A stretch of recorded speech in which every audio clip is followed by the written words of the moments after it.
Bonsoir Madame Le Pen, c'est la Bougriou pour TF1 LCI. Une question d'ordre national. L'État va dépenser 3,8 milliards d'euros pour donner aux Français une indemnité inflation. Quand Emmanuel Macron est interrogé sur la baisse de taxes que vous souhaitez, il explique que la mesure que le gouvernement propose aujourd'hui, elle est plus ciblée, plus juste. Qu'est-ce que vous leur répondez et qu'est-ce que vous pensez de ces annonces qui ont été faites hier par le Premier ministre? Je pense que ces annonces relèvent de la manipulation, ni plus ni moins. Je propose, vous le savez, moi, de baisser l'intégralité des TVA, c'est-à-dire gaz, électricité, fuel, carburant, de 20% à 5,5%. C'est rendre 12 milliards d'euros aux Français. 12 milliards d'euros. Et concernant les carburants, obtenir une baisse de 8 à 10 euros sur chaque plein. Ce qui évidemment est un bénéfice majeur pour le pouvoir d'achat des Français.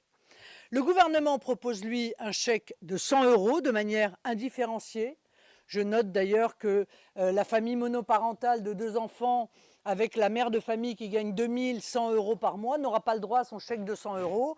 En revanche, l'étudiant qui n'a pas de voiture et qui habite à Paris et qui peut prendre des transports en commun, lui, aura son chèque de 100 euros.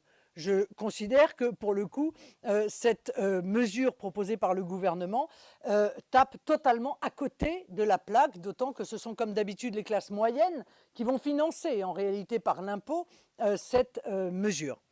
Mais surtout, permettez-moi de vous rappeler que grâce à l'augmentation du prix de l'essence, le gouvernement va encaisser 5 milliards supplémentaires de taxes.